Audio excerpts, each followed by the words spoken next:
800,000 views in less than 31 hours, hitting 180,000 in 5 days, and topping 10,000 Facebook likes. Perhaps not surprisingly, my David Wilcock's page was completely deleted off of Wikipedia after publishing this expose. It was always heavily compromised, but now it doesn't exist. Our goal in Part 1 was to create a unified resource of information to show how rapidly the Cabal, New World Order, Illuminati's whole agenda is plummeting. Even if you have read and understood the data in Part 1, you still have only identified one small and very negative aspect of the big picture. The full story is much deeper than most people could even imagine, and reads like an epic series of sci-fi novels, with great surprises in each new volume. Cosmic disclosure is not fake news. If you are a viewer of our weekly Gaia show Cosmic Disclosure, or have been following previous updates on Corey Goode's intel, then you are already familiar with this new reality. Corey's experiences are so highly bizarre that most people identifying as skeptics couldn't even follow us more than 10% of the way, if that. Nonetheless, Corey's intel has checked out with what many, many other high-level sources have leaked to me over 20 years of time. The truth is extremely surprising and complex. The intel also dovetails beautifully with the material in the Law of One series, which I have scientifically validated in 3 different published books with over 2,200 total references. The Cabal has now taken the incredibly brazen step of blacklisting 200 highly popular sites, including Gaia, our main portal for Disclosure TV episodes. They are using Google, Facebook, Apple, Snapchat, and other assets to prevent you from ever being able to find these sites, even if your friends wanted you to see them. YouTube has begun aggressively taking down every person posting videos on this scandal, including all 3 we mentioned in Part 1, David Seaman, Reality Calls, and the Alex Jones video. This is the work of a third-world fascist dictatorship, hardly what we would expect in a democracy. If this was truly all just a big misunderstanding, why are they being so aggressive? Why block Gaia? Why would Gaia have made it onto the short list of 200 Cabal-banned sites if Cosmic Disclosure was just a big joke? How did we end up threatening the media elite enough that they literally do not want you to have any chance of finding it, even if your friends sent you the link on Facebook or Gmail? From the world we are working within, the answer is simple. Child trafficking and spirit cooking at the highest political levels is still just the very beginning. The whole subject of UFOs, ancient civilizations, advanced technology, and ETs has been strictly controlled by this very negative cabal. Much of this classified information is incredibly positive and uplifting, including the idea of an imminent mass human evolution that many refer to as ascension. The Cabal is the proverbial dragon guarding the pile of gold and treasure, and the gorgeous virgin being held prisoner. If this group wasn't restricting our access to information, we would be living in a vastly more interesting world right now, with much greater technology. Is Corey telling the truth? By working around Corey for an average of 1 out of every 6 weeks over the last 2 years, I have seen ample evidence that he is telling the truth, as he has seen and experienced it. We have endured death threats, betrayal, financial hardship, and incredibly toxic abuse. This journey has not at all been fun or easy for him, nor for me. This is a spiritual war, not just a physical one. The Cabal is messing around with very real forces that are extremely negative and can influence those around us. It is all too easy to make mistakes and authorize attacks to come your way from these same forces. In my case, it comes mainly through the interference of others. This has been extremely difficult and exhausting, but it all reads as fairly mundane stuff in the worldly sense. In Corey's case, he has had very horrible physical experiences that most would consider paranormal, including being abducted by various human or ET groups. The only way we can protect ourselves is to try to have as positive and loving of an attitude as possible. Nothing else is sufficient. It is a moment-by-moment discipline. 5 different group categories, all requesting assistance. We also have 5 different major categories of groups that are now feeding us intel and requesting our assistance. We will learn more about each of them as this update goes on. Each of these groups is fighting as hard as they can to transform our planet and have suffered horrible casualties along the way. Number 1, the Earth Alliance. This is the group Dr. Pachenik spoke on behalf of in Part 1. It is comprised of brave fighters in all 15 of the U.S. intelligence agencies and many international factions. Number 2, the MIC-SSP, Military Industrial Complex Secret Space Program. This is a series of factions that believed they were the only game in town up until recently. They are about to be publicly revealed. Number 3, the SSP Alliance. This is a breakaway group within an SSP that is much more advanced than the MIC version. The SSP is controlled by the Cabal, but the SSP Alliance is definitely not. Number 4, the Inner Earth Alliance. There are several different human ET civilizations living in huge caverns beneath the Earth's surface. Each racial type we see on Earth appears in these groups. Number 5, the Sphere Being Alliance. This is a group of super advanced ETs that have been called the Guardians and manage the spiritual and physical affairs of entire solar systems. It is not easy to have requests consistently coming at us from all 5 of these different groups, with the message always being that each new piece of intel is extremely urgent to disclose. We keep getting pounded with obstacles and challenges while trying to navigate and meet these expectations. Despite periodic lapses in both of our productivity levels, Cosmic Disclosure has continued to come out with a new episode every week, uninterrupted. We are now under direct attack by the Cabal, as they are trying to wipe us out of existence with a total internet blackout. Gaia has several weekly shows with more on the way, as well as over 7,000 unique pieces of inspirational and truth-telling media to watch. The speed and function of the Gaia site has improved considerably, and if you have ever thought about signing up for $10 a month, we need you now. Thanks. With AirPlay, an inexpensive Roku box, a Google Play, a PlayStation, or an Xbox, you can watch it on your big screen TV in crisp, clean HD and hardly any delays. The Cabal's final salvage plan. What we are hearing from various insiders now is that the Cabal is on the verge of total defeat for the first time in our entire global history. The Alliance has become ever increasingly powerful as more and more people defect to it. The Cabal knows they are out of time, and as of right now they have largely completed their negotiations on how they will surrender. At the same time, the Cabal has dirt on the Earth Alliance that they do not want to see go public. Therefore, it is turned into more of a truce, where we will get part but not all of the truth. This is what we have been calling partial disclosure. We are against this happening, and will continue fighting for full disclosure, which will be much better for everyone. Hundreds of thousands, if not millions of people are aware of what we've disclosed, and no one has freaked out about any of it. The excuse that you can't handle the truth is nonsense.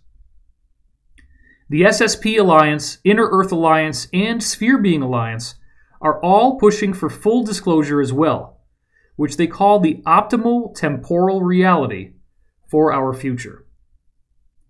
What is partial disclosure shaping up to look like? The partial disclosure plan includes some admission of wrongdoing, an outing and punishing of mid-level people, and a beneficial global financial reset. The cosmic aspect of the plan appears to involve 3 key revelations, perhaps in different stages. Number 1, a formal public disclosure of the MIC-SSP. They have 2 large cloaked orbital platforms flying black triangle craft, and the ability to travel throughout our solar system. Number 2, the unveiling of ancient high-tech ruins in Antarctica that have been newly excavated. This will prove that Atlantis was very real and far more advanced than we thought. Number 3, the revealing of extremely ancient ruins over 1.8 billion with a B years old, within the Earth and throughout our solar system, often made of a crystalline, transparent aluminum alloy.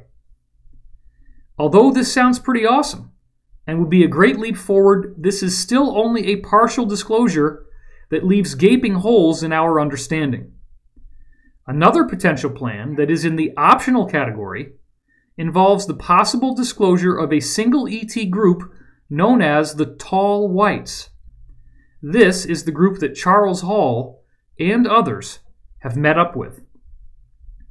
The Cabal might try to introduce us to this group, explain they have been around for a really long time, and hope that they can get us to follow a mystical new religion offered by these beings. This would definitely not be in humanity's best interest.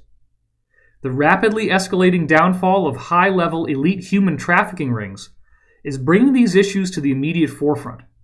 The Cabal has run out of time, and they know it. For many years, they have planned on using a partial disclosure to distract and inspire the public if the full nature of their crimes were to become known. The details have all been laid out. Much of the history and scientific research to support this data, as well as the full disclosure version, was written into my new book, The Ascension Mysteries, in an effort to help the Alliance groups. The partial disclosure scenario may not include any active ET life operating around us today. The MIC SSP's party line will be that apart from ancient visitors, or perhaps an occasional gray or tall white, we are alone. The first 2 episodes of the recently rebooted X-Files TV show were a veritable blueprint for the partial disclosure of the military-industrial complex's secret space program and its entire belief system. The MIC SSP does not have the technology to travel outside our solar system, so we would still be kept in a box, just a slightly larger version. The SSP has much greater technology that could heal our planet. The Cabal could still secretly pursue their depopulation agenda as the partial disclosure unfolded over a 50 to 100 year period. The Cabal is hoping to rebrand itself as the good guys as this partial disclosure scenario rolls out. It is their last and only chance to save their agenda. Without further ado, I will hand the microphone over to Corey, who will continue our story from here with my co-authored input. It is well worth your time to learn about what is going on. The Secret Space Program by Corey Goode with David Wilcock. Narrated by David Wilcock. By now you are probably aware that I, Corey Goode, am a 20-year veteran of a secret space program, SSP, that has technology vastly superior to anything we see in the open world. David Wilcock had been gathering a variety of insider testimonies for nearly 20 years when I began disclosing everything I knew to him in October 2014. He was able to validate my testimony by having heard many of the same things from other high-level insiders at cosmic top-secret level and above. The majority of this insider testimony was completely off the public record and did not appear anywhere online, nor in any alleged fiction in the public domain. There were so many points of correlation that we stopped counting somewhere after identifying about 60 different highly specific examples. David's knowledge of hyper-classified intel similarly convinced me that he was in contact with people who had experienced the same world that I had. He gained these contacts through being a highly public scholar in UFOs and alternative science who had proven over many years that he could be entrusted with confidentiality. It is hard to imagine.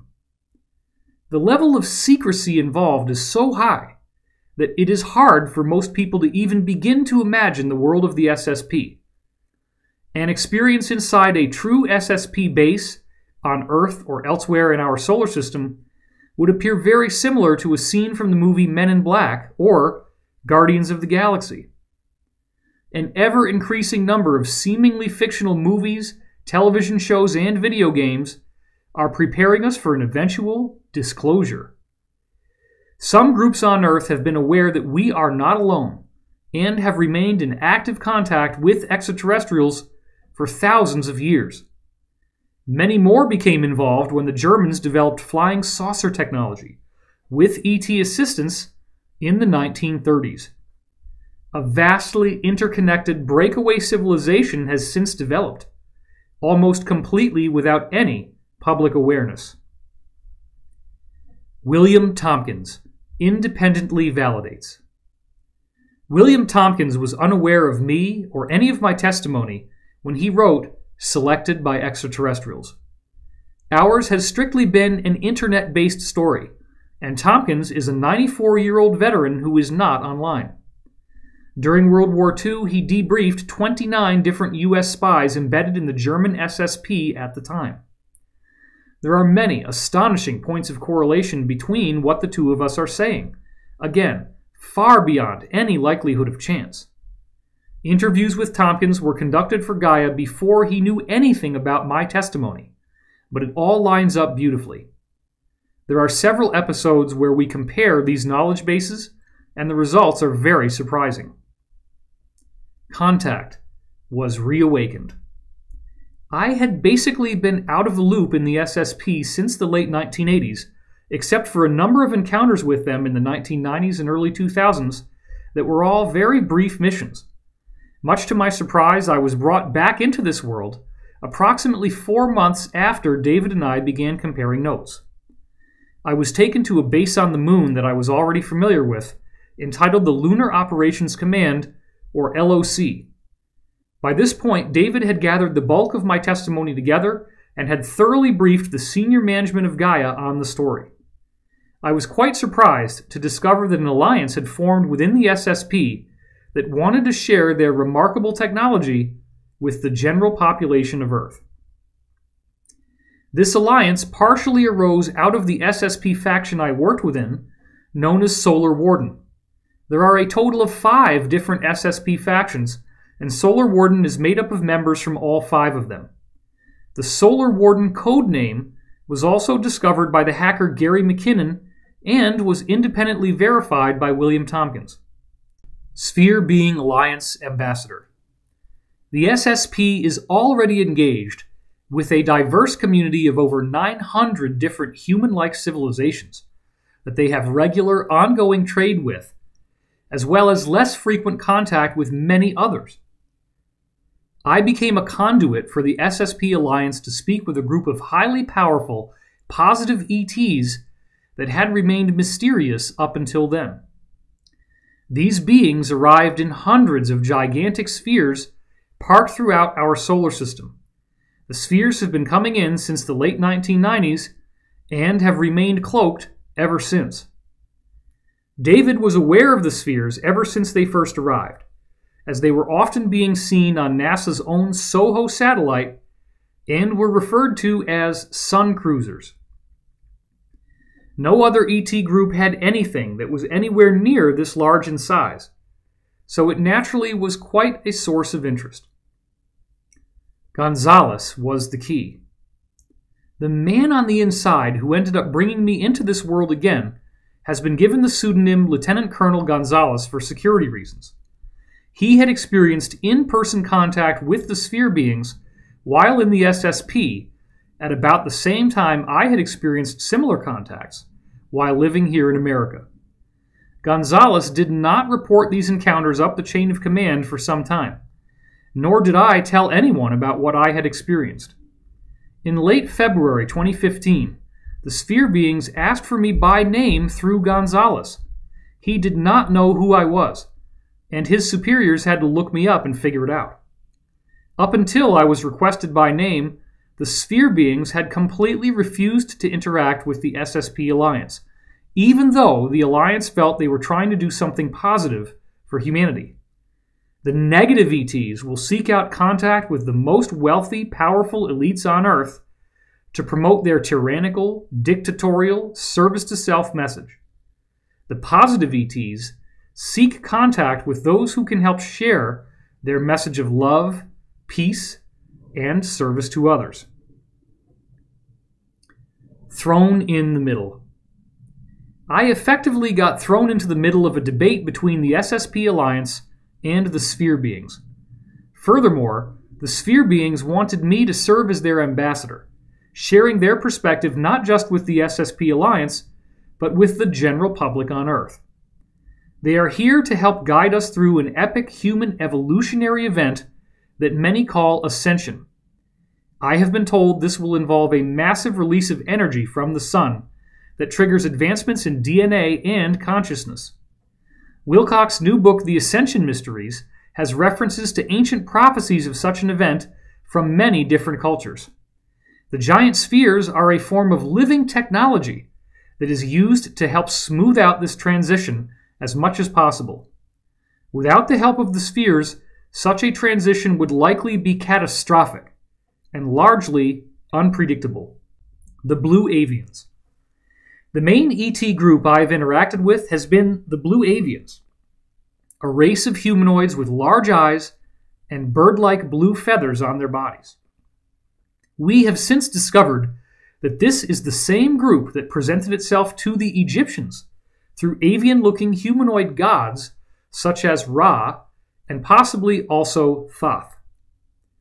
Their originally positive teachings were greatly distorted into the negative, as was described in the Law of One series. William Henry found ancient depictions of blue avians in Egyptian and other cultures, as reported in Cosmic Disclosure. Bird-headed humanoids are seen in Babylonian and South American inscriptions, as well as those of Egypt. Certain Bible passages describe Archangel Gabriel as having a bird-like appearance. Native American cultures also reported contact with the bird tribes, and the Japanese had the Tengu birdmen of the mountains. The Blue Avians are one of 5 mysterious, highly advanced ET races that are associated with the giant spheres. The Law of One series.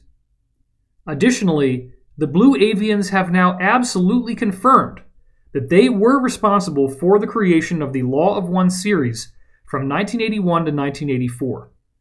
This was a series of 106 question and answer sessions between a PhD physicist and ufologist and an extraterrestrial intelligence communicating telepathically through Carla Ruckert. David had been studying the Law of One material heavily since 1996 and had already written 2 New York Times best-selling books on its complex science before we ever started talking. With that being said, the main Blue Avian I am in contact with, Ra Tier Air, has given us a warning about quoting from the Law of One as if it were a religion. He said many people are starting to quote chapter and verse from it and use it as a belief system that all new information has to meld with or be questioned and possibly rejected. They made it clear that there are certain distortions in the Law of One material that came from the people at L&L Research who presented it. If we make it into a bedrock belief system, it can create a personal religion that can be damaging for the individual in their emotional and spiritual evolution. Ultimately, we must all exercise our own discernment and choose for ourselves what the truth is, without ever worshiping any particular document or source. Telepathic contacts. It is also important to note that David has had telepathic contact with these same beings, such as through nightly dream analysis, ever since November 10th, 1996.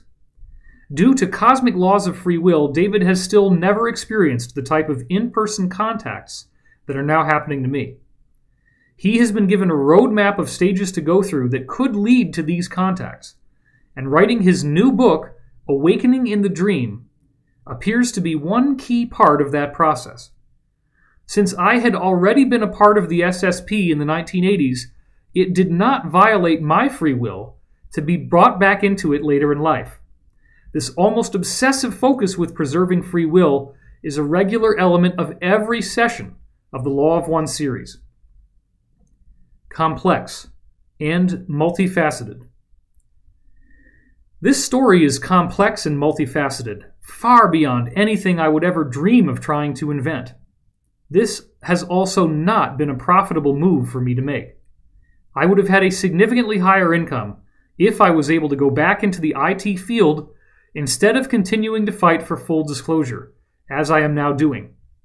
In the course of this work as an ambassador, I have come face to face with the highest levels of both the positive and the negative sides of this battle.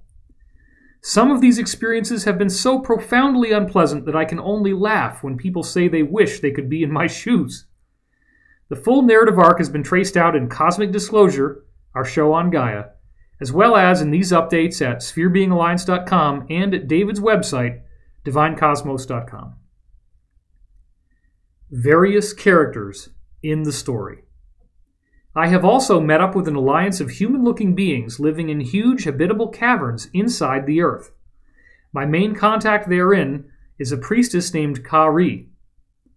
As described in previous updates, I also recently was introduced to an ambassador from a planet in a nearby star system that recently overthrew their own negative ET-driven tyranny. His name is Ambassador Mika. They are now working predominantly through dream contacts to help educate us on how to achieve our own freedom from these malevolent beings. Lieutenant Commander Gonzalez was my original contact with the SSP Alliance, and he continues to pass along intel at this time, as seen below. He originally presented himself as a lieutenant colonel in the Air Force. This was his cover ID, and I recently found out he was actually a lieutenant commander in the Navy. Lastly, I have been interacting with a more Earth-based SSP that is run by the Military Industrial Complex, MIC.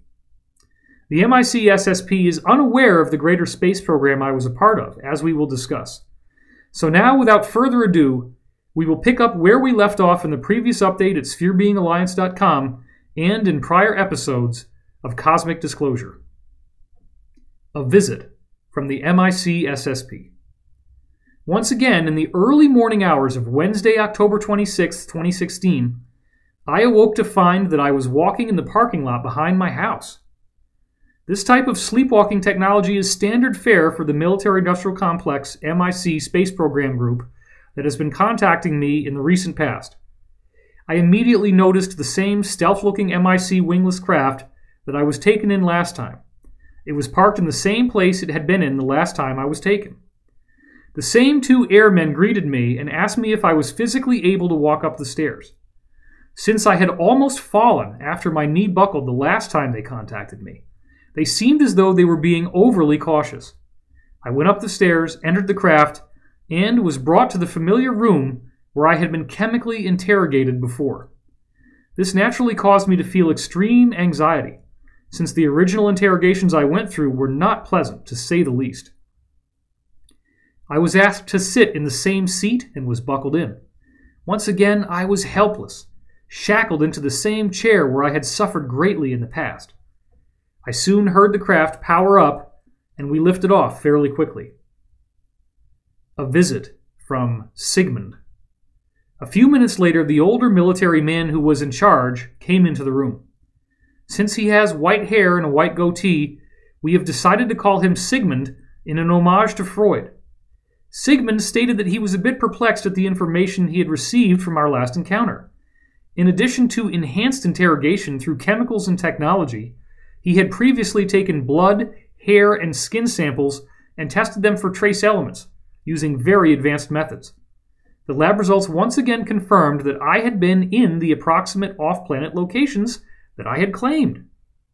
The MIC space program people do not have any intelligence suggesting I had ever actually visited these locations. I was never a part of their program. For this same reason, Sigmund clearly could not believe what he was seeing. My tests proved beyond any shadow of doubt that there was much more to the secret space program than he knew. As a high-ranking superior officer, this naturally came as quite a shock to him. He was led to believe that he had access to all relevant compartments of the classified world. The MIC are not the only game in town. The people in the MIC space program have been taught that theirs is the only one that exists. They believe they are the top of the crop, the best of the best, the be-all and end-all. Since there is a plan in place to disclose their existence, we will now reveal as much about them as possible, so you can get a sense of what they do and don't know.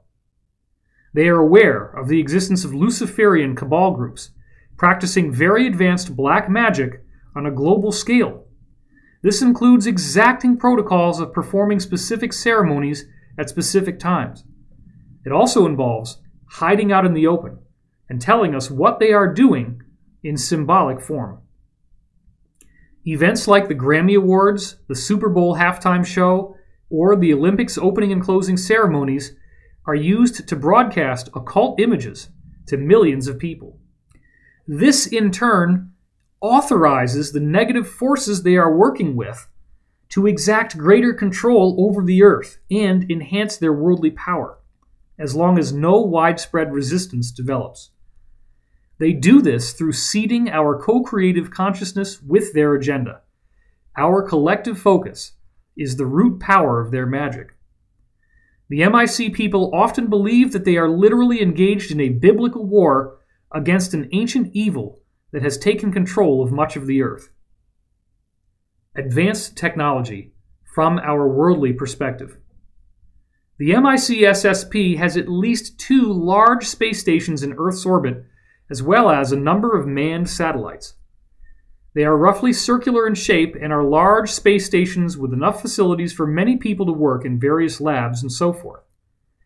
They are also reported by insiders to possess floating aircraft carriers that look exactly the same as what we saw in the Avengers and Captain America: The Winter Soldier. They have black triangular craft that can travel around our solar system, as well as other stealth-looking varieties. This technology makes them feel that if anything else was going on in our solar system, they would be able to see it. When they see the crafts from other programs or of any of a number of ET races, they are simply told that these craft are ours. They are told that they are not on a need-to-know basis about that particular program and not to speak about their sighting with anyone.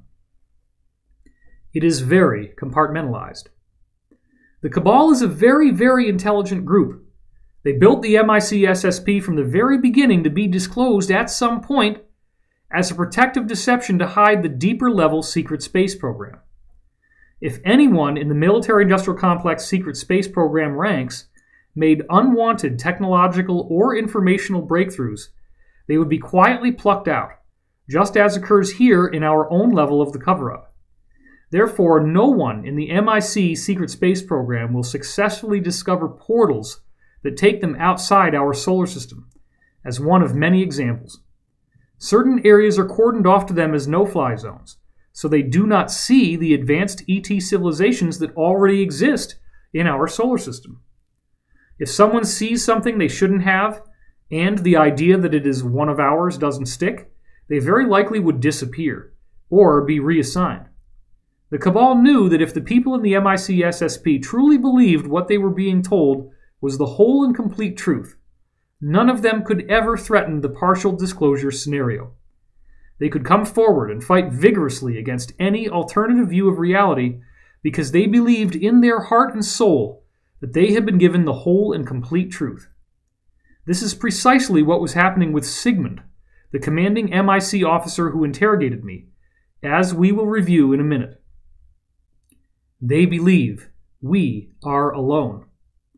The MIC SSP are told that we cannot travel outside our solar system. This is due to gravitational and energetic conditions at the boundary of our heliosphere that make any escape impossible with their current technology. NASA has already revealed gravitational anomalies with our Pioneer deep space probes as they travel closer to the boundary of our solar system, setting the stage for this announcement. The MIC folks are also told that there is no need for us to go anywhere else, as we are already surrounded by an embarrassment of riches beyond our wildest dreams. There are many impressive prehistoric intelligent ruins to explore here, from what they call the ancient builder race. The oldest of these ruins date back more than 1.8 billion with a B years. Most of their members believe that any ETs have long since come and gone from our solar system. The only exception is time travelers from Earth's own future who have come back and visited us. Different levels of knowledge, depending upon the group. The MIC Secret Space Program is made up of different military and intelligence groups that have varying levels of knowledge of ETs. Some think there are only 4 or 5 groups visiting us. Some don't think any have been here for thousands of years. The top brass of each branch have basic knowledge of 50+ other ET groups that have visited us. This knowledge goes back to the 60s and was standard info in the briefings then for NATO and the DoD, etc. It is much more complex than can be summarized in a paragraph or two. The mid-level narrative. The mid-level personnel have been told that some humans who have time traveled here from our own future now look like Greys. This is due to evolutionary changes from having lived underground for thousands of years. One of the partial disclosure narratives was designed to focus on this idea, namely that all the human-looking and gray-looking ETs come from competing timelines in our future. The higher-ups usually know about a handful of ETs that are here now, but they are ordered to keep silent about it. Some MIC Secret Space Program groups believe that we are all the blood descendants to varying degrees of pre-Atlantean human ET refugees that they call the pre-Adamites, as we will discuss. This is also a key feature of the belief systems of the various Cabal groups at the higher levels. The Cabal groups believe they have significantly more pre-Adamite blood than the rest of us, and formed royal bloodlines and elite ruling castes as a result. Energetic changes in our solar system. As Wilcock revealed in The Ascension Mysteries, one of his insiders has worked with the MIC Secret Space Program and has been thoroughly educated in their views as we are explaining them here. The MIC SSP people are also aware that an energetic change is occurring in our solar system. They expect that this will lead to a massive release from the sun in our near future. The classic movie 2001 was intended to pave the way for the MIC program's eventual disclosure. If a sufficiently massive sighting or a well-publicized data dump from a whistleblower got traction in the mainstream media, the MIC Secret Space Program could have been revealed many years earlier. 2001 and 2010 installed all the key pieces of information we would be told over time in the aftermath of that eventual disclosure. If you try to explain to the MIC Secret Space Program that a much more advanced secret space program is operating around them, it is akin to blaspheming a major religion in front of its devoted followers. Pre-Adamites in the ice. Now let's return to our scene where I am now on the MIC Secret Space Program craft, hearing what Sigmund was telling me. Sigmund revealed that he had been stationed at several classified military installations in Antarctica. He had spent time in the very area where the Anshar Inner Earth Group had taken me on a reconnaissance flight. He stated that an extremely ancient series of cities had been discovered flash-frozen deep under the ice shelf. He confirmed that there were also many animals and pre-Adamites preserved in the ice. He described the pre-Adamites as beings with elongated skulls, with strangely proportioned bodies that were obviously not designed for Earth's gravity and atmospheric pressure. When we combine this with what Gonzalez told me earlier, and the academic research David compiled in the Ascension Mysteries, it does appear that some of these groups were giants by our standards.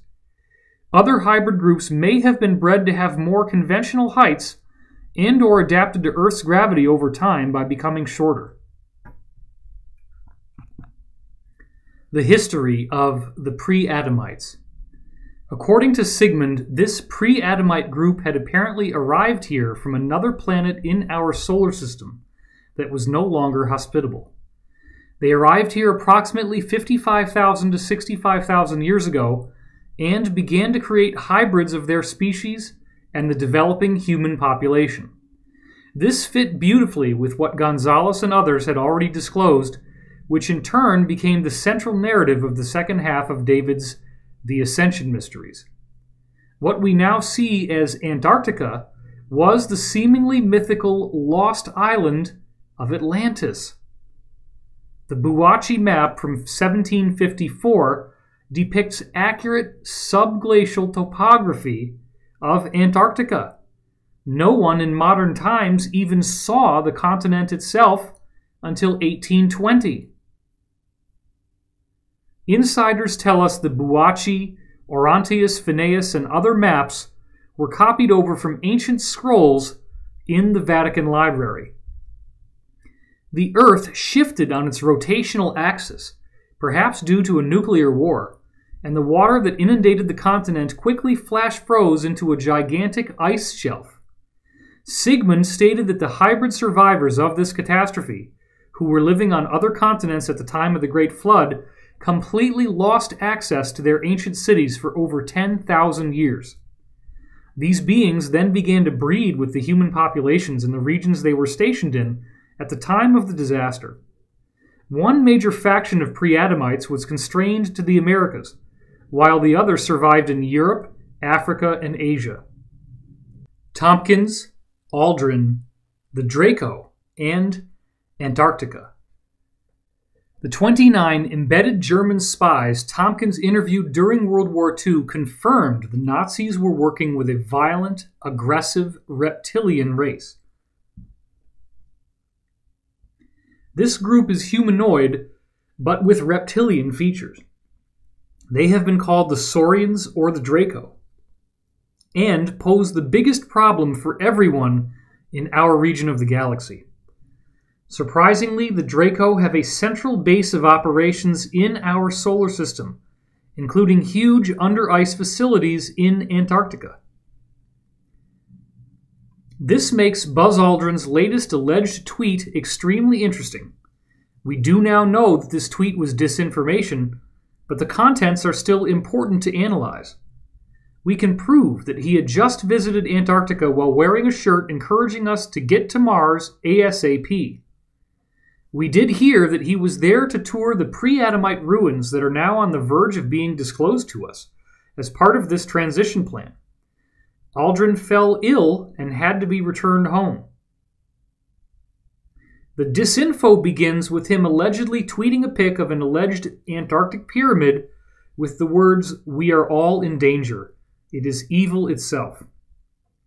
If this had actually been real and not another internet hoax, it strongly suggested that he was briefed on the existence of the Draco, perhaps off the record, and it nearly gave him a heart attack. Excavation has finally been allowed. My contacts in the SSP Alliance revealed that the Draco have finally allowed the U.S. to excavate new pre-Adamite archaeological sites under the Antarctic ice. They have also granted permission for the small number of surviving pre-Adamites to access these areas once again. These pre-Adamite people look and sound just like us, except that they have elongated skulls that they must keep hidden if they are ever seen in public. David asked me how many of these people still live on Earth. As of now, I do not have any clear intel on their numbers, but it is likely in the thousands, if not more. The amount of ancient technology and information that has been found preserved in huge libraries under the Antarctic ice is staggering. He finally became convinced. I was listening to Sigmund telling me his version of the story and watching his face as he shared the information. He noticed me looking at him and wondering why he was sharing this with me. This caused him to break off from the current topic. He then stated that the data they collected from me the last time we met had the telemetry that I had retained subconsciously from the reconnaissance flight under the ice.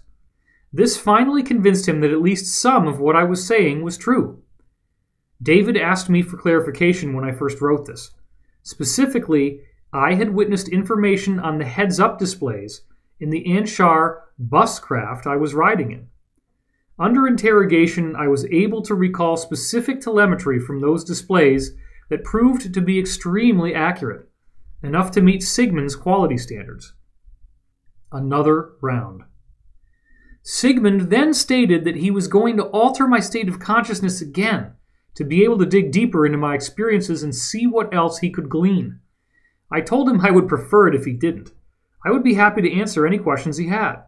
He ignored me and walked over to pick up a small device that had a metallic-looking cone at the end that looked like some sort of antenna. He then put in some sort of earplugs and turned the device on. I heard the same high-pitched noise that I had the last time. At this point, I lost consciousness, as has become the norm when this technology is used. Whatever conversation I have with Sigmund under the influence of this technology is not available to me after it is over. Leaving the craft and catching another ride. The next thing I am able to remember was walking back down the stairs of the craft with both airmen assisting me down the narrow stairs to the parking lot. I walked back home and went into my living room. A blue orb was zigzagging around as if it was waiting for me.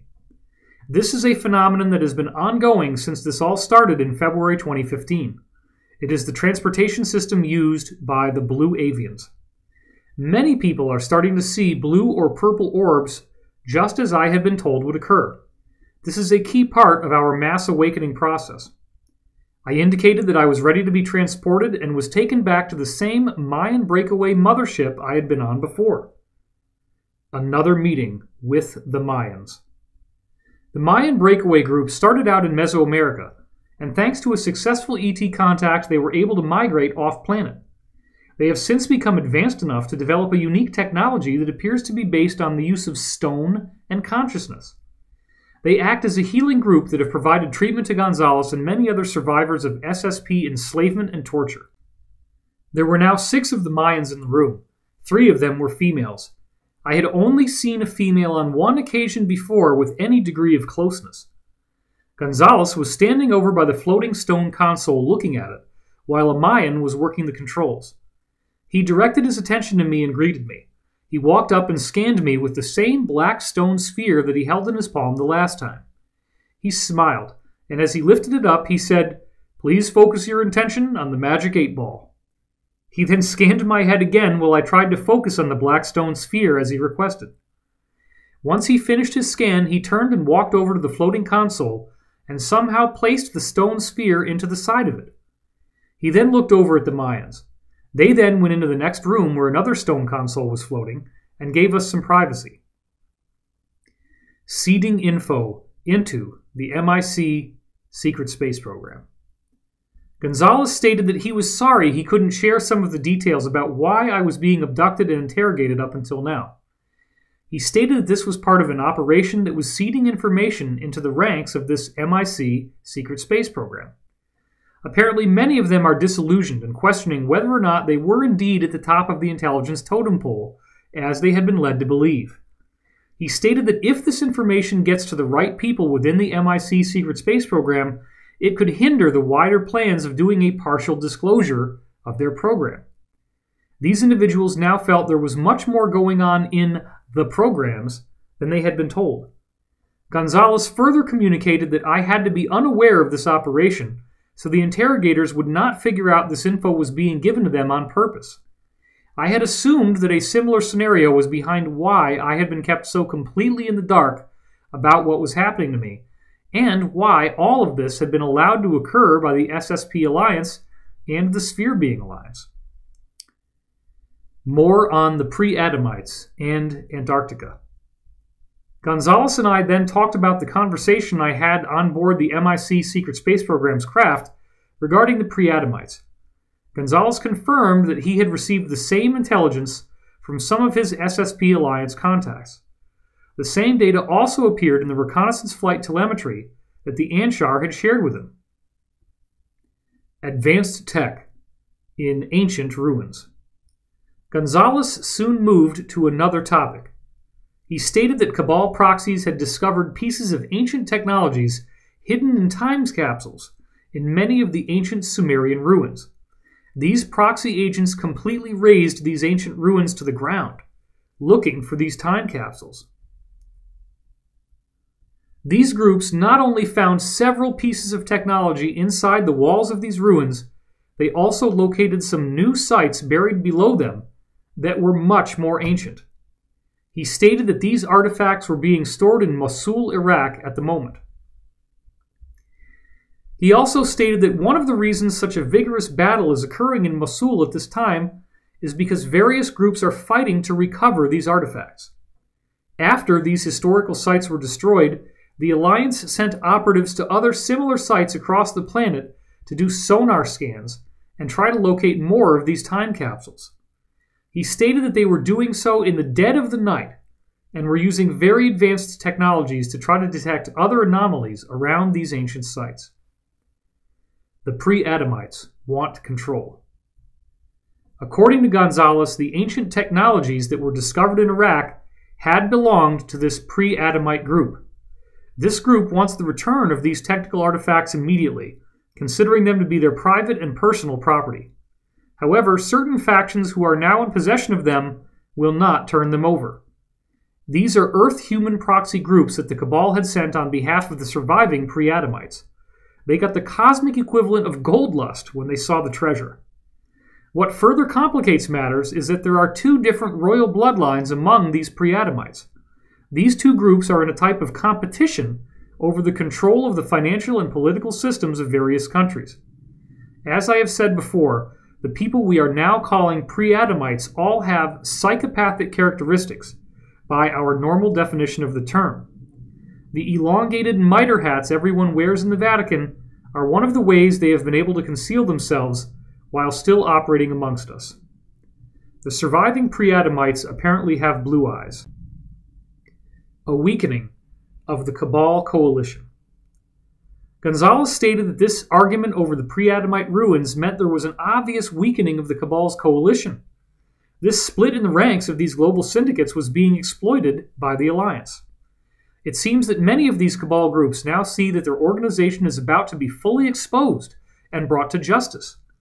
The disclosures David mentioned in Part 1 did not happen by chance. They are the direct result of the hard work of the Alliance through outlets like WikiLeaks. It appears that many of these people are positioning themselves to cooperate with the Alliance during the prosecution phase. This, of course, is a very helpful thing. David and I have both consistently stressed that whistleblowers should be seen as heroes. It is very important that we not devolve into a witch hunt mentality. Issues with memory. At this point, the stone console behind him started flashing symbols in various colors of light. He turned his attention to the control panel as I noticed two of the Mayans entering the room. All three of them walked to the floating stone console and observed the symbols appearing in an obvious sequence. He glanced over at me and asked me if I was still having issues with my memory. I stated that indeed I had noticed difficulty in remembering things such as my children's birth dates, etc. His forehead wrinkled up a bit. He said he wanted to consult the Mayans to see what type of help they could offer. He then smiled at me as a blue orb entered the room and zipped directly in front of my chest. He continued to smile as he waved goodbye. I was taken to my living room, where I again laid on the couch and fell asleep. Another encounter with the Banished. Over the next 2 days, I was trying to make sense of what had occurred. I attempted to meditate on the experiences to see if I could remember what had happened while I was being interrogated. On the following Saturday, however, I was completely distracted by another encounter with the Banished female that had implanted entity attachments in me months earlier. This had been a highly unpleasant experience where I awoke to her being in a hotel room I was staying in with my family. Everyone else was fast asleep when this happened. She was completely uninvited. As soon as she noticed that I was aware of what was going on, she was able to make me again go unconscious. I had still been recovering from the removal of the entity attachment by Kari a few weeks prior. During this recovery time, Kari had contacted me a few times to let me know my vibration was out of alignment, and they were having difficulty getting through to me. Much of it had to do with the removal of the entity attachments, but some of it had to do with some anger issues I had towards an individual who I was working with. I was still carrying around a bit of trauma and resentment from my previous encounter with the Banished and the number of weeks it took for Kari to let me know I had these entity attachments. Now I found myself face to face with this same woman from the banished group. I had gotten up extremely early to do some work while my family was still asleep. An unwelcomed intruder. I was once again sitting on my couch with my laptop on the coffee table. Suddenly I felt static electricity in the air and looked over at the wall where my fireplace was. The wall was starting to warp and bend. I stood up and backed away to the other side of the coffee table from the wall. Right where the wall was warping and bowing inward, the same tall blonde female came walking through. She was taller than I thought I remembered. She was a good 3 or 4 inches taller than me and was wearing a very revealing outfit. She said, "Don't be afraid.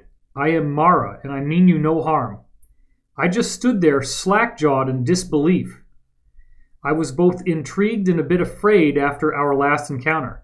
She sensed how I was feeling and smiled, as if she was pleased by it. She narrowed her eyes and smiled even bigger and began to walk towards me. I had part of the L-shaped couch behind me and the coffee table in front of me. I was thinking of an escape route when all of a sudden there was a brilliant white flash. Just in the nick of time. When my eyes had adjusted, I immediately saw Kari and the 2 men from the Anshar group approaching Mara, who now had a frightened and shocked look on her face. I looked around and noticed that I was in a smaller domed room that had one door that was covered by the hard light force field. I had been portaled into an Anshar, inner Earth city. The 2 Anshar men escorted Mara out of the room and down a corridor. I was still feeling some of the after effects of fear and anxiety from the moments in my living room with Mara. Kari walked briskly up to me, placed her hand on the side of my face, and looked into my eyes.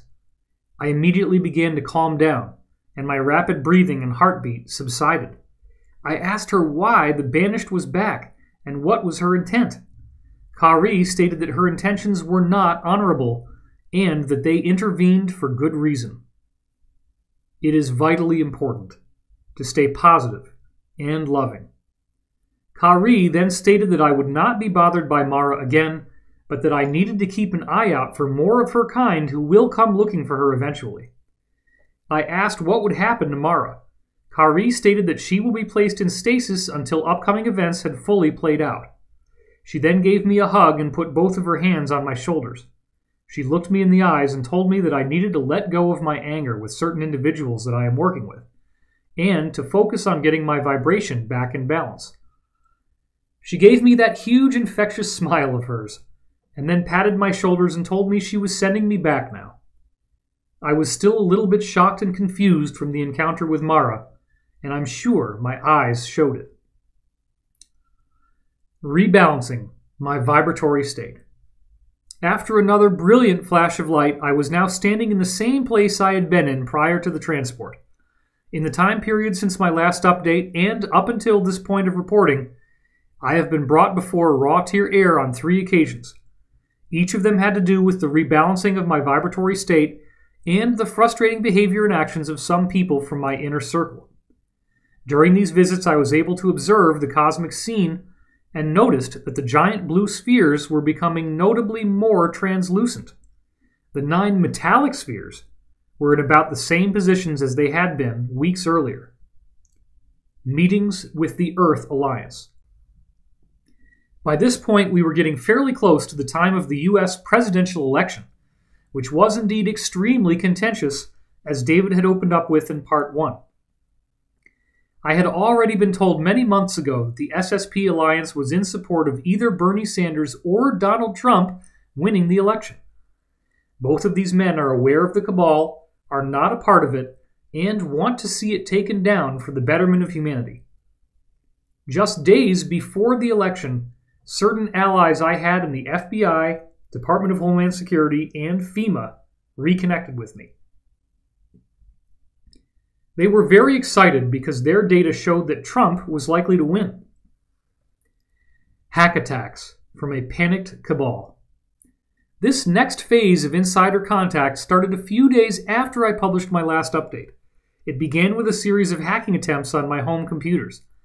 3 of the computers that I use for work began to pop up intrusion alerts. I disconnected from the internet and ran a few security scans on them out of an abundance of caution.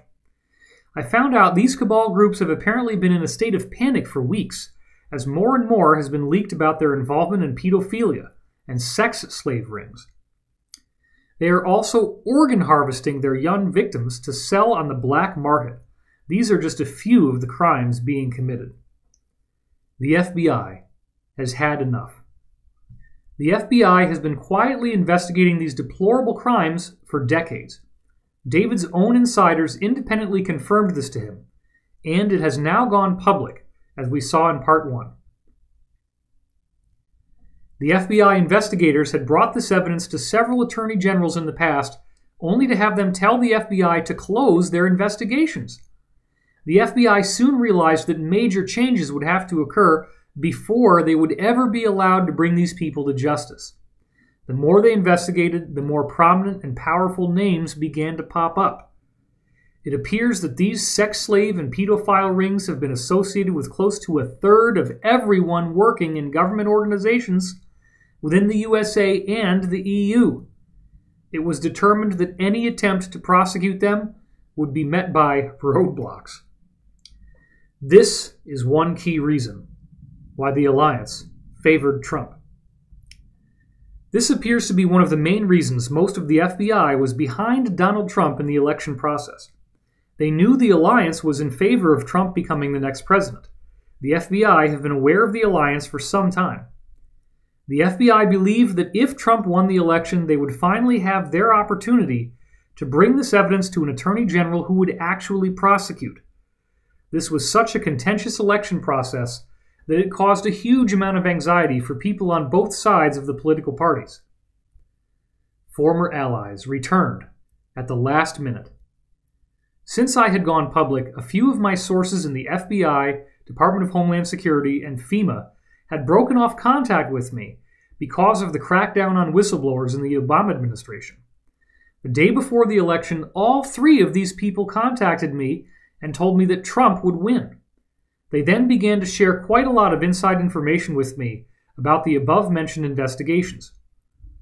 Not so sure. I have to admit that I was skeptical of Trump winning and completely sickened by the details that were given about these pedophilia rings. I was also a bit suspicious that all three of these individuals contacted me to share intelligence so soon after I was warned that a disinformation campaign against all SSP whistleblowers would occur. It was clear that I would have to vet these sources all over again. Time to gather all the intel. The following night, I was as shocked as everyone else to see Trump actually win the election. I was able to confirm through other sources that these three individuals were not attempting to discredit me. I then contacted them for a full download. I found out that Soros is under investigation by the FBI for all he did prior to the election years before and his involvement in the current riots. Obama appears to be willing to agree to not pardon Hillary if some of his legacy is preserved somehow. It appears Trump and Obama are keeping that option open, but I doubt it will occur after hearing all of the President of the United States ties to the Clinton investigation that keep popping up. There is a very unsettled mood among the establishment types. This was not supposed to happen. They tried to rig the voting, but underestimated the voter turnout for Trump. David captured a photograph of the front page of Huffington Post, now controlled by Verizon, on Election Day. It showed a 98% chance of Hillary winning and a 1.7% chance for Trump. Vote hacking would not be sufficient. It turned out that there were so many voters for Trump that it outpaced the Soros-owned voting machine glitches that they hoped would steal the election. They had calculated that changing approximately 1 out of 100 votes for Hillary in the key swing states would be sufficient, and they were wrong. I was clearly told that Soros was financing most of the riots right now, as I just said. There are also lots of revenge attacks occurring against Russia from Cabal-type groups.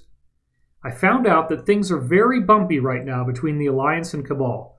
They were not supposed to lose the President of the United States position. Very sickening information. As David shared in Part 1, Dr. Steve Pachenik revealed that the Alliance was behind the Pizzagate emails. They knew exactly what we were going to find when they leaked them. The general population is being prepared for some very sickening information about all levels of influence in the U.S. government. We are going to find out how many people who are very influential from both political parties in the U.S. and the EU have been a part of this massive pedophile ring. This sex slave ring has also been used as a device to blackmail powerful people into paying large sums of money, as well as to influence how they make policy decisions. Once these uncomfortable truths are disclosed, society will not only be ready for more of the truth, they will take to the streets to demand it. Once we see how much is hiding below the surface and that this is just the tip of the iceberg, it will no longer be so easy for any power group to control the people. A visit from a drone. Shortly after I renewed these contacts, my wife came in the back door at about 1 p.m. Central Standard Time and told me a drone was flying all around the back of our house. I ran outside to see a white drone flying around, getting a good look at our house and the parking lot behind us. It then suddenly flew off quickly to its apparent takeoff zone, which had to be pretty far away. I had recently learned that there are similarities to electrogravitic craft in the way drones operate and are controlled. It was further communicated that some of these exotic craft have flight control systems that mimic game controllers or radio remote controls. Full-sized drones will appear in our skies as part of partial disclosure. I was told that in our near future we will see our skies fill with 3- and 4-rotor aircraft that look very similar to the drones that are so popular right now.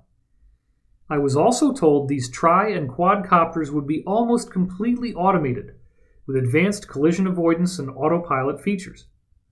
This scenario would be part of a limited and partial disclosure program. The Cabal had hoped this would result in humanity not being told about anti-gravity technology until some time later.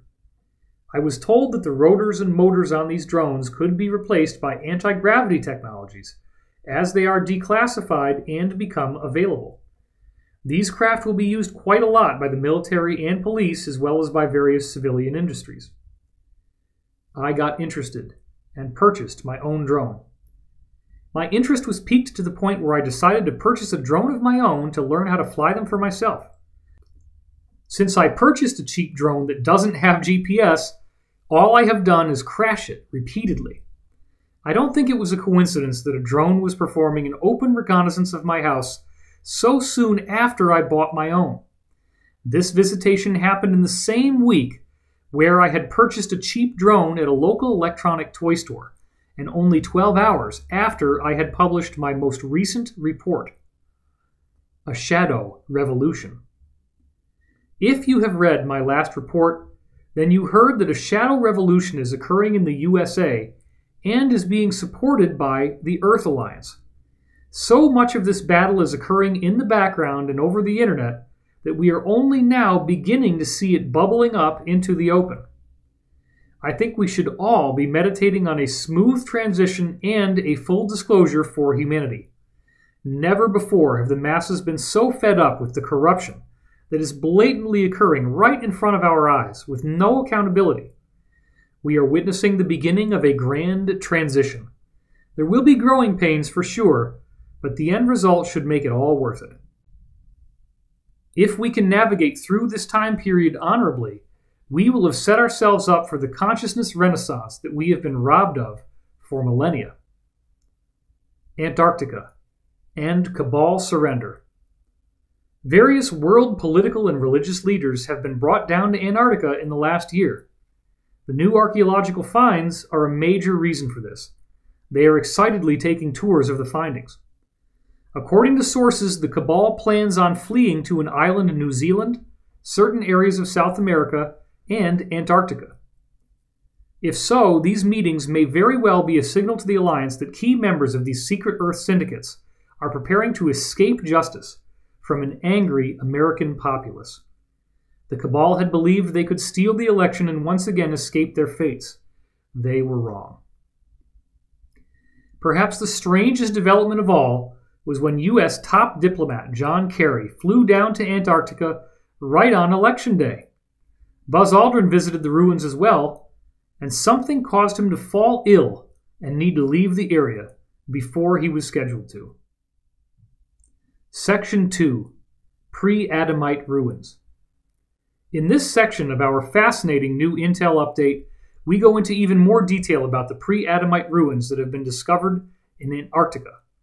As it turns out, these fallen angels, the survivors of an epic off-planet war, deliberately landed in what is now Antarctica to take advantage of the high-tech ruins that were much, much older.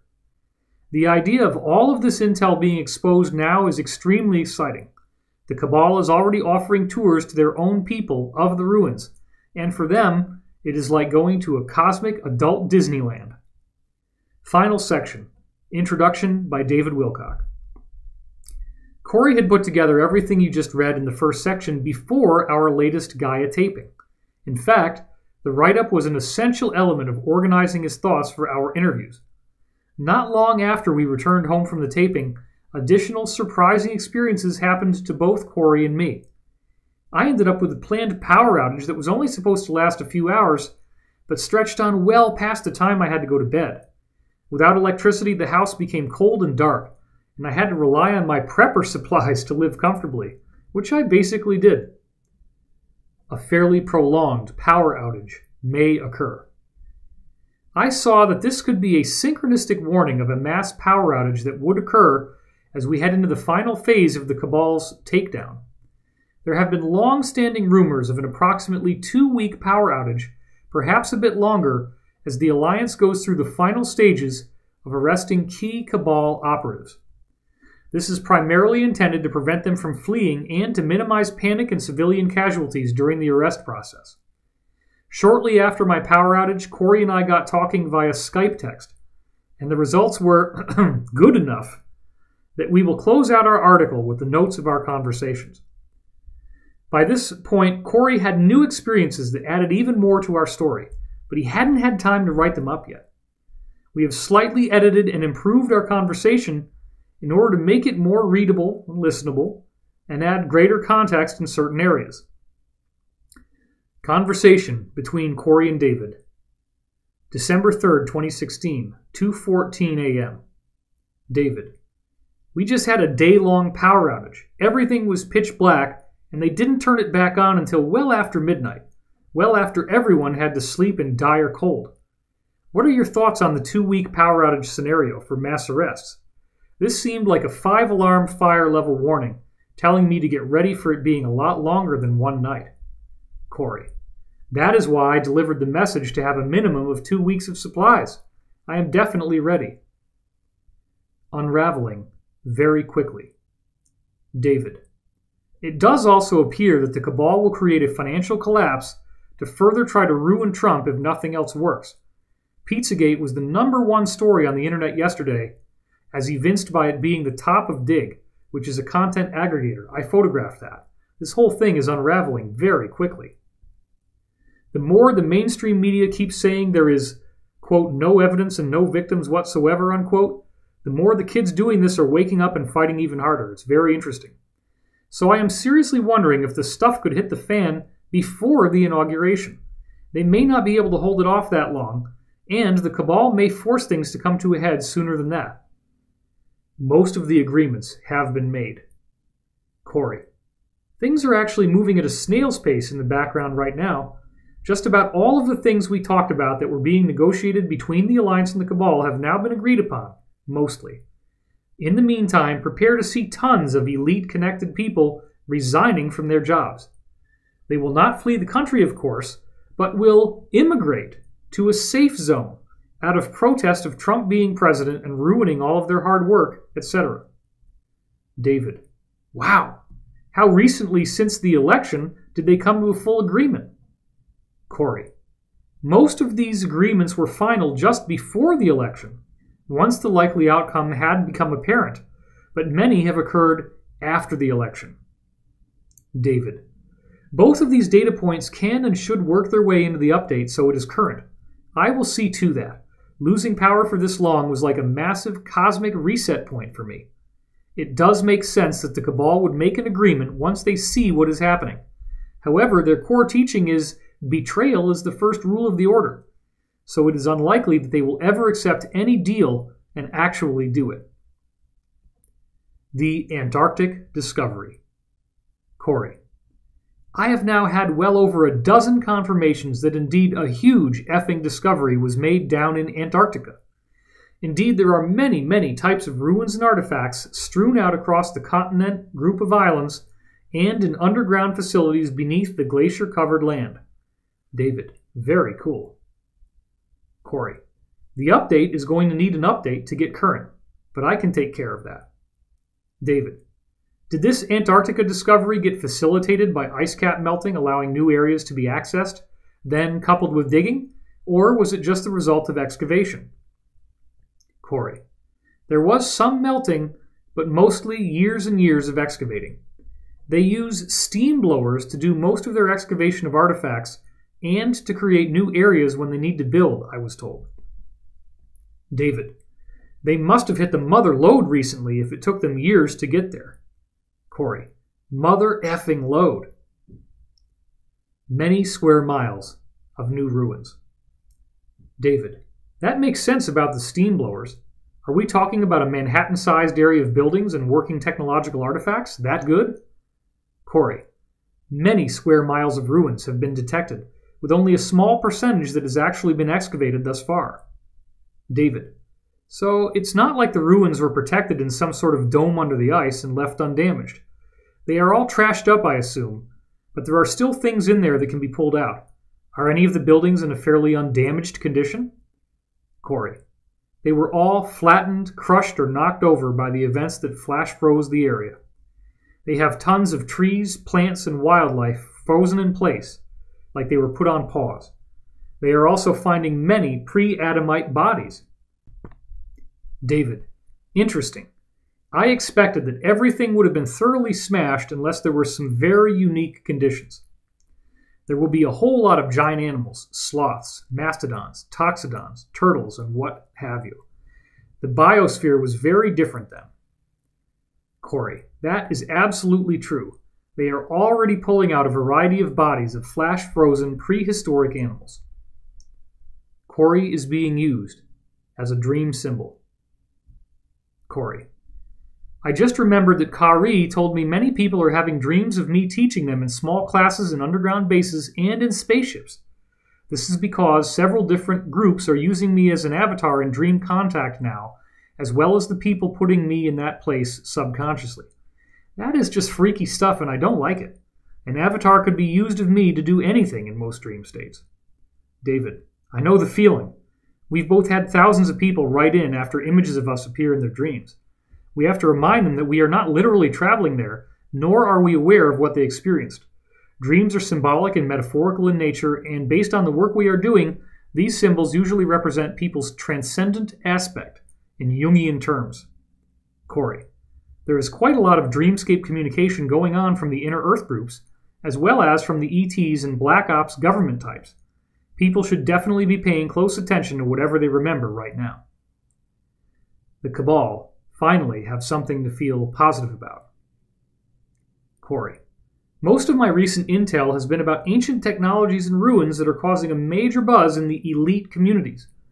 It is interesting that we circle back to our prehistory during this time of times as we decide how we as a collective will finish. David. Maybe it's nice that the elite finally have something to feel positive about. It may make them feel better about signing a deal with the Alliance and actually not lying for once. The discoveries have captured everyone's attention. Corey. These groups are sort of in a lull between battles right now and are all sort of focused on some of the recent discoveries. David. They already have access to really cool stuff, but perhaps this is something that more of the Earth-based groups get to enjoy. Those groups haven't necessarily been able to see the stuff off-planet. So it makes sense that there would be excitement even though there has already been lots of cool stuff to see. Corey. This is stuff they knew or heard in myth that existed under the ice and inside other ruins around the globe. This is the first time anyone has had access to it in roughly 10 to 18,000 years. So yes, they are pumped. David. Buzz appears to have been able to see it as well, only to then have some health issues. Corey. His old heart probably about pounded out of his Mars mission shirt. What are we going to find? David. Are any of the buildings intact and upright enough to walk around inside of them? Any power systems still functional? Corey. It sounded like there are some that are not totally flattened above ground. Most of the stuff is below ground in caverns. There are even more ancient sites from these pre-Adamites that are below the ground, just like we would find a site if we did a dig.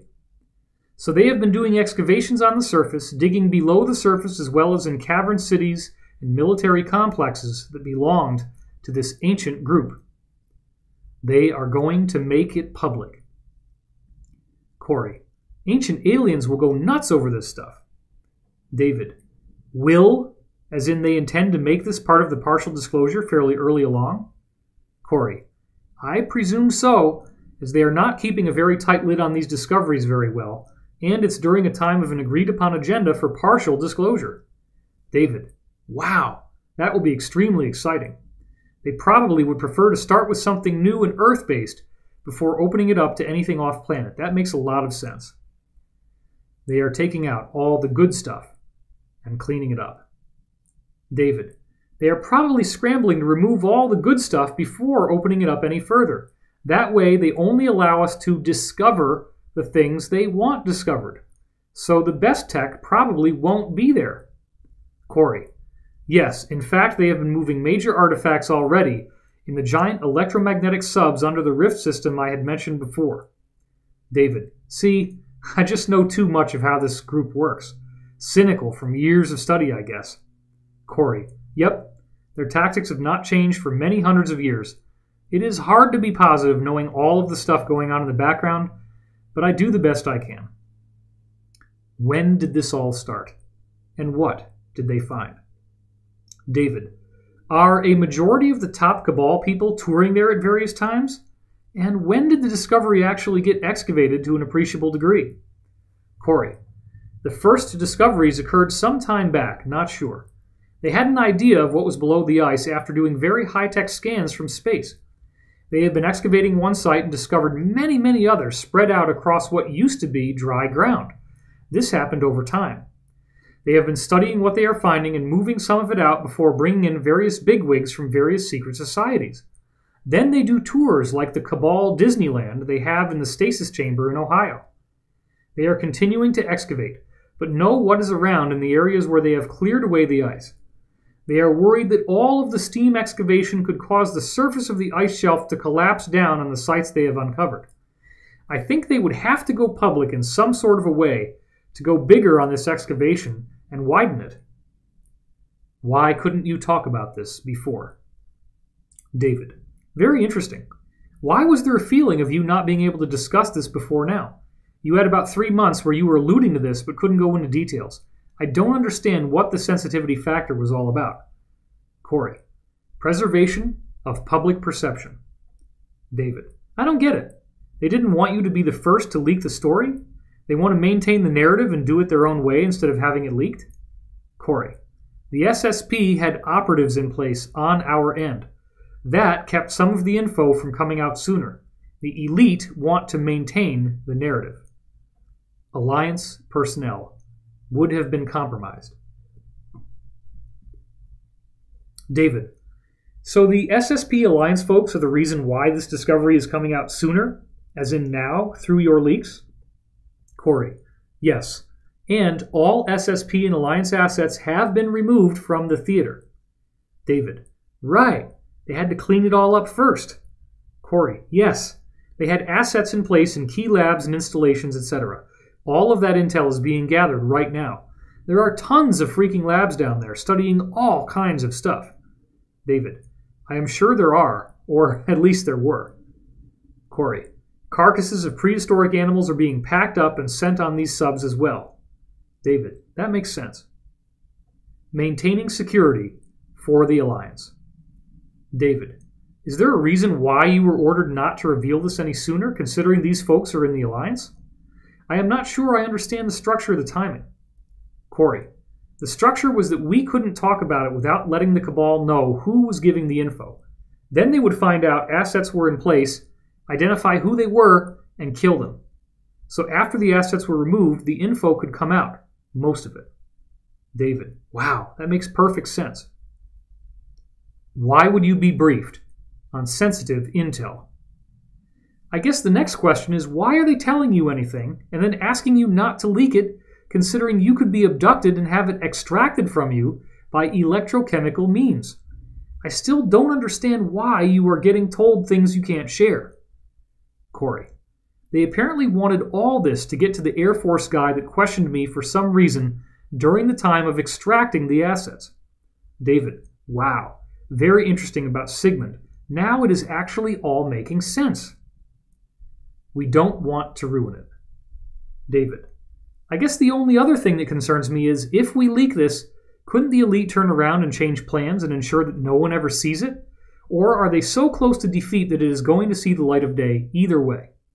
Corey: they may try to cover it up again, but things are so far gone for them it doesn't even matter much. Sigmund has finally figured it out. Corey: Sigmund was causing a lot of problems for the SSP Alliance. He was hunting them down as traitors, pretty much. Once he got this recent info from me, he then turned and has been asking a lot of angry questions from his superiors. So that mission seems to be accomplished for now.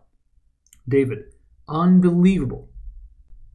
Corey: these missions are usually not clear for me as I move through them. It is a hard way to work, for sure. Why couldn't he have gotten the intel through other means? David: I don't know why he couldn't have just pulled phone records from my calls with Jacob and Henry Deacon and compared it to what you were saying. There are far, far, far too many specifics to be fake.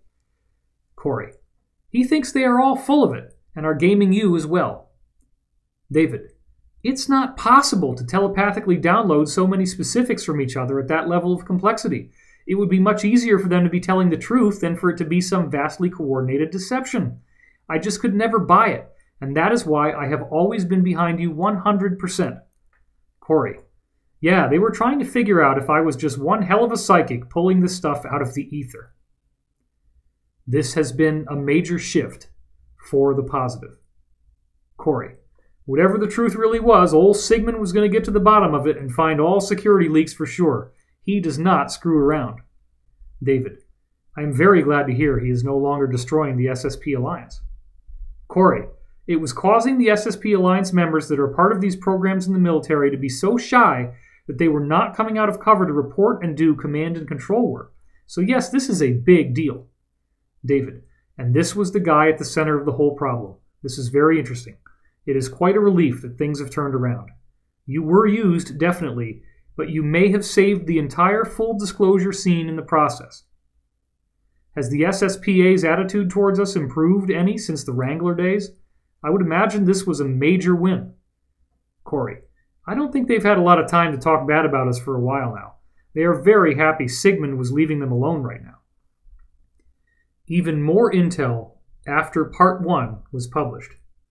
David's note: this was where we had left off and were ready to go. Right after Part 1 went up, the MIC secret space program seemed very happy. We were then given the following intel. December 7th, 2016, 9:28 a.m. Corey: wow to the frickin' wow! I got a nice chunk of info about the pre-Adamite ruins and other things discovered in Antarctica during a no-questions briefing this morning. It was from MIC Secret Space Program personnel sent by Sigmund. The pre-Adamites went to Antarctica to re-inhabit ancient builder race ruins. It appears that there was already some ice on Antarctica when the pre-Adamites arrived. It was, of course, in a different position than it is today, much closer to the equator. They went to this semi-tropical region even though it was not as hospitable as other places on the planet for a reason. They were coming here with little technology from a dire situation and wanted to take advantage of ancient builder race ruins and technology in Antarctica. There is at least one ancient builder race ruin complex there that is over 1.8 billion with a B years old. Amazing tech remnants. The researchers found pretty amazing ancient tech remnants. One discovery was a complex of rooms with a gold-copper alloy mix that were in plates covering the ceilings, walls, and floors of this complex. An image of Botatong Temple in Yangon, Burma, could be used for a general vision, not exact, of these gold rooms. They had weird spirals and grooves in the plates. They were obviously for channeling large amounts of electricity. There were other rooms that had a different atmosphere than we breathe, where the gravity is only about 36% of one actual Earth G. Cannibalized their own craft. It looks like the pre-Adamites cannibalized the ancient builder race ruins and technology along with the technology they had brought with them from their original world. It was obvious that they had also cannibalized the craft they arrived in to build the oldest parts of this pre-Adamite main city. Dude, there are so many things they found are finding. They have excavated little of what they have detected. I hope to hear more soon. I was told to keep this under wraps until more info has come in. Sharing it with you, though. David's note. 2 days later, we got authorized to include this material, which I was very happy about. Additional intel came in as well. Dehydrated, mummified bodies. Corey. Amazing ancient ruins were found in large areas of Antarctica, along with flash-frozen prehistoric animals and the inhabitants of the cities at the time, who were all killed in a major catastrophe. They have found these people looked much the same as the bodies that were discovered while excavating the Pompeii, Italy eruption. The Adamites that were not mixed hybrid breeds were indeed in the 12-foot-tall range. The bodies were all dehydrated and looked like rubber or dried leather. Many had slight pot bellies with fat pockets on them, as they did on their chests, like the dreaded man boobs. They were wiry, with very little muscle definition. They were in dress that was very similar to Egyptian, except it was more lavish, colorful, and pretty, with fine linens, etc. Their style was similar to ancient Egypt, but with a slightly different look on the headdresses and garments as well. The highest-ranking MIC SSP officers do know about ETs. December 9th, 2016, 6:39 a.m. Corey. One clarification needs to be made for the article. The highest-ranking officers in the military-industrial complex secret space program know there are a few other ETs here in the solar system. They know of 4 or 5 that frequent the Earth, and over 50 that are known to have visited Earth or our solar system. Only the bigwigs like Sigmund know about the larger number of ETs. They plan on reporting to the masses that either no ETs are here now, or they may introduce us to a human-looking ET that has been here for a long time. David, it is very interesting to hear that the MIC Secret Space Program guys do know about some ETs and are not necessarily kept in the dark. That was new. Corey, yes. Many of the higher-ups know of a handful, like the info in the books that NATO had in the 1960s. There are various factions of military and intel groups that make up the MIC Secret Space Program, all with different narratives. David, we can clarify all of that. Corey, most of lower-level people don't know of aliens, and all of them have wanted to push the ancient aliens info and the story that current ETs are time travelers. That is what they want to do to the public in partial disclosure. David, this is very interesting and useful, and we will definitely work it in there, as I did not know that. Genetic experiments were being conducted. December 10th, 2016, 5:28 a.m. Corey, I am getting more and more in chunks, so to speak. There have been finds of complexes of genetics labs that were creating all sorts of mixes and matches of humanoid species on Earth. They were mixing the DNA of each of the Earth humanoids that were meant to be separate experiments of the genetic farmer races. This created all sorts of human hybrids. They also bred certain traits into small test populations to create different types of humans, giants, etc. This created problems with the genetic farmers. They seemed to also be working on bringing back certain humanoid dinosaur-type races that had perished on Earth long ago. This was a major problem for the genetic farmer races whose current experiments were being contaminated and hijacked. Then this global incident occurred that purged most of the pre-Adamite genetic experiments. The pre-Adamites were breeding these humans as beasts of burden, and to protect and serve them, working mines, etc. This sort of thing had been done to humans on multiple occasions over the last few 100,000 years. Connection to the Casey readings. David, fascinating. Are you aware that the Casey readings said that one of 2 main reasons the Atlanteans were destroyed by the Elohim or that they were playing around with genetics? They were apparently making hybrids between humans and different types of non-human creatures. Corey: No, I haven't looked at the Casey stuff much at all. David: This is just another example of where you hear things that so thoroughly validate stuff I've been talking about for 20 years. It's amazing. The bodies were mummified. David: Did they succeed on getting reptilian species made?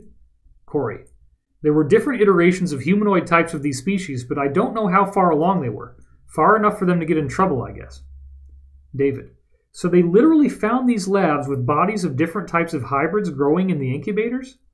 Corey: Oh, the bodies are in very rubbery, leathery condition. The tests after excavation show that the ice had quite a lot of signs of salty seawater in it. They found a lot of animals and humanoids in the process of being created in these labs. David: Just for specifics, are the humanoids seen inside cylindrical tubes or something along those lines as they are being grown? Corey: Nothing that specific, only that they were found in the process of being created in complexes of genetic labs. David: It would have to be something like that. They would need protection as they were in the growth phase, and they probably make them to order in at least a semi-adult form. Corey: Or grow them inside another beast of burden. The word breed was used. David: That could be, but I think it is more technological. Breeding could still be technological. They were in survival mode. Corey: The pre-Adamites were doing things lower tech than they would like. They were here with very little of their tech or comforts from home. They were in survival mode up until the global event. David: Right, that makes sense. Corey: Not sure if I told you, but I did in my tweet. Many pre-Adamite bodies were found similar to the way bodies were found in Pompeii. It has actually been nicknamed by some as the Pompeii on ice. We need to expand our focus. Corey: Right now, all of these SSP people and these beings are wanting people like us to focus outside of our choirs that we preach to. Books, speaking events, and TV shows that mainly market to people that are already awake is not going to really get us anywhere overall in a larger sense. What we do helps the group consciousness a lot, for sure, but is not doing enough to reach a larger group of monkeys, so to speak, to kick that 100th monkey effect into super high gear. This is what is needed for us to achieve the optimal temporal reality. Conclusion. This now brings you up to date with our latest intel. Exciting changes are in store for humanity. It may seem hard to believe any of these things are true. We understand that. Bear in mind that one of the most important reasons why we are doing this is so that the establishment cannot control the narrative. We do not want partial disclosure. With Sigmund now aware that he has been lied to, that whole plan may no longer work. If you start hearing any of the things we have been saying here as mainstream news, then you can remember where you heard it first. We can also expect that many more people will come back to this write-up after such an announcement, or some variant of it, is made. Doing the work. Both David and I are working on releasing as much quality intel as possible in the time window that we still have. If the establishment were to release this intel first, then we would appear to be riding on their coattails. The future is sure to be very interesting, and the telltale signs of an endgame are already visible. This is the greatest football game in our recorded history, and the outcome is not yet defined. You can help steer this towards a positive result by maintaining a positive, loving attitude in your thoughts and actions towards yourself and others. Winning the cosmic battle. This is indeed a cosmic battle between good and evil, and the good guys are winning. The key to success is in not allowing any negative information you encounter to affect your overall positive attitude and co-creation of a better future. You are already seeing major elements of what we have been telling you now appearing as widespread realizations, with plenty of provable evidence. The Cabal's only real chance to stave off defeat and appease the Alliance is disclosure, so we have some very interesting experiences to look forward to in the near future. Your support of our grassroots efforts is vital to our success. You can find out much more about this insider world by subscribing to Gaia and watching our shows. Corey also has had continuing financial distress, so if you feel guided to, please visit spherebeingalliance.com and make a donation. David's new book, The Ascension Mysteries, gives far more context to what we have discussed here, and both of us are eagerly awaiting the announcement of new projects as well. Thanks, and stay tuned. Update by David Wilcock before posting. The story is already leaking. We were urged to get this article out in the strongest possible terms as fast as possible. Corey's article went up Sunday morning, December 11th, after we'd worked on it all week as fast as we could. Almost immediately after Corey posted this first draft, the planned intel rollout we were warned about started to happen. It was an incredible, quote-unquote, coincidence that was obviously a very deliberate event. Let me read you this headline now. From the Daily Star. The lost city of Antarctica. Shock claims massive civilization exists beneath a mile of ice. Antarctica is hiding a huge city underneath more than a mile of ice, according to incredible claims, by Rachel O'Donoghue, published December 11, 2016. Subheading beneath the image. Incredible. A lost city, hidden underneath sheets of ice, would be an astounding find. David's note. Let's read a part of this for ourselves, as this was quite astonishing.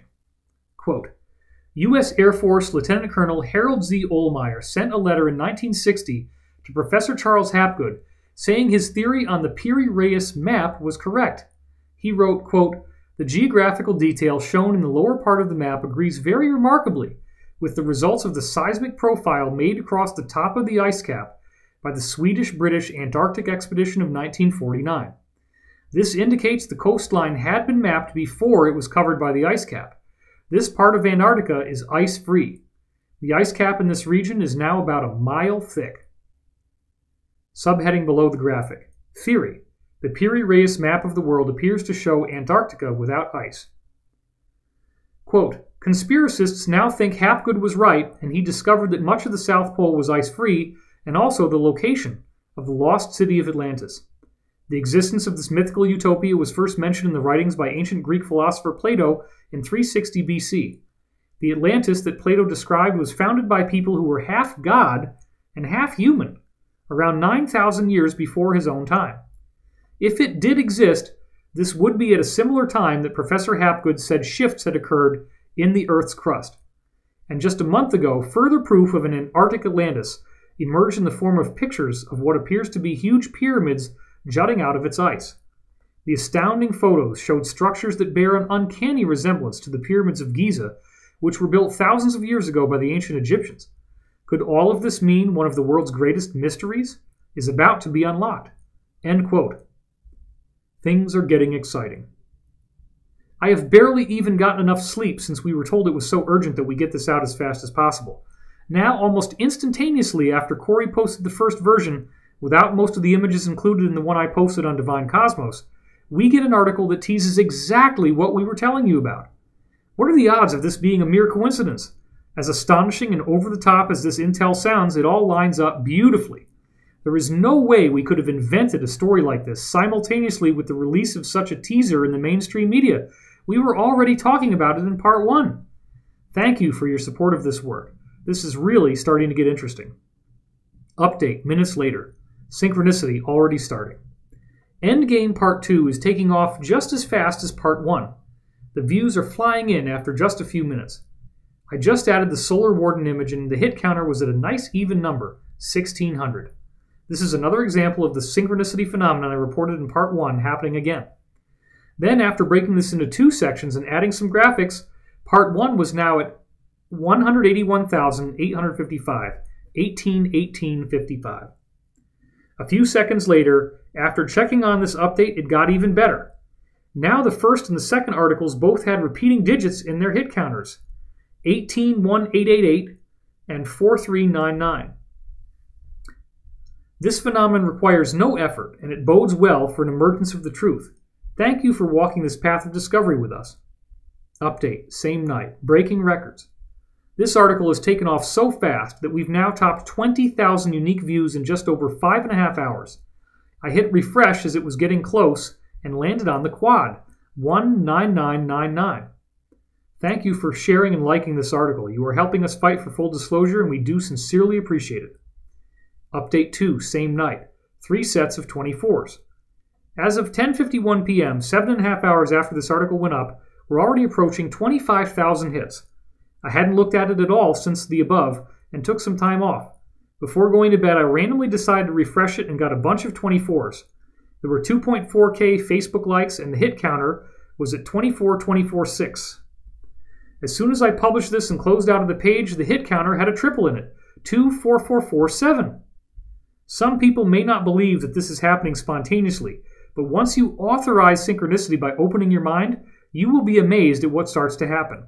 These repeating digits catch your attention and tell you that whatever you were just thinking or doing is a sign that you are on the right track, spiritually speaking. No effort is required, it just works. These continue to be very positive signs that we are indeed right on the threshold of some very major breakthroughs. Update 12/12, 11:41 a.m. Antarctic City hits Drudge. Much to our surprise, an upgraded version of the Antarctic Atlantis story, this time on another MSM tabloid, The Sun, made it onto the front page of Drudge Report today. Headline: The Lost City of Antarctica. Massive ancient civilization lies frozen under ice. When you go ahead and click on the link, this is what you see. The Sun. Headline: The Lost City of Antarctica. Shock claims massive ancient civilization lies frozen beneath mile of Antarctic ice and could even be Atlantis. Conspiracy theorists believe that there is a secret city which is frozen over, and it could even be the lost city of Atlantis. By Jennifer Hale, 12th December 2016, 1:05 p.m. David, this was just one day after our article was published. We were urged that if we didn't post this immediately, we would get washed out by MSM disclosures. That has already started to happen, but thankfully, because we worked really hard, we got the jump on them. This article borrows many of the same images and themes from the Star, but has interesting new elements at the end that is even more in line with what we've been revealing. Quote, conspiracy theorists went wild earlier this year when a video claiming to be from the Lost City emerged. It appeared to show extensive ancient ruins hidden in the ice, and was a video supposedly left behind by a California TV crew who have been missing since 2002. Archaeologist Jonathan Gray claimed that the U.S. government is trying to block the video from being seen because it reveals there is a, quote, massive archaeological dig underway 2 miles beneath the ice, end quote. But that's not the wildest claim, with several online websites claiming that there is a city in Antarctica and Hitler knew about it, making it a secret Nazi base. The wild claims state that the Nazis claimed an area of Antarctica as German territory and sent an expedition there. Artist's impression of a doorway to Atlantis, which is claimed to be the lost city underneath Antarctica. The Nazis then allegedly mapped the area and discovered a network of rivers and caves, one of which led to a large geothermal lake. A city-sized base was built there called Base 22, or New Berlin, and supposedly was home to not only Nazis but also the Illuminati. However, things get even weirder, with suggestions that the Germans discovered abandoned alien technology or contacted aliens and used it to make super weapons. And some people think the rumored base still exists, with the Germans, aliens, and the Illuminati planning to launch a new world order from it. In October, explorers discovered the remnants of a secret Nazi base hidden deep in the Arctic, just 600 miles from the North Pole. Whatever beings may be inhabiting the base, they'll need to make sure to wrap up warm, with one unlucky Antarctic explorer revealing this week he is suffering from the painful-sounding condition polar penis. This is getting very interesting, David. Never before have we seen such stunning proof of an insider disclosure leading to a nearly instantaneous release in the mainstream media. I have a sneaking suspicion that many will bravely risk a case of polar penis once we find out what's waiting for us down there. History is in the making, and we thank you for helping us get the word out. As one final note, we are going to be speaking at the Conscious Life Expo in February 2017. Corey has talks, I have talks, and we highly recommend that you come and check it out. Go take a look for yourself at consciouslifeexpo.com. Another hilarious thing is that I recycled this page, reloaded it as I was reading this dictation, and the hit counter right at the bottom right now is 64,647. It's really incredible how this keeps happening. This is David Wilcock and Corey Goode, and we thank you for paying attention and supporting us with your hard-earned money, because this work isn't going to be possible without you.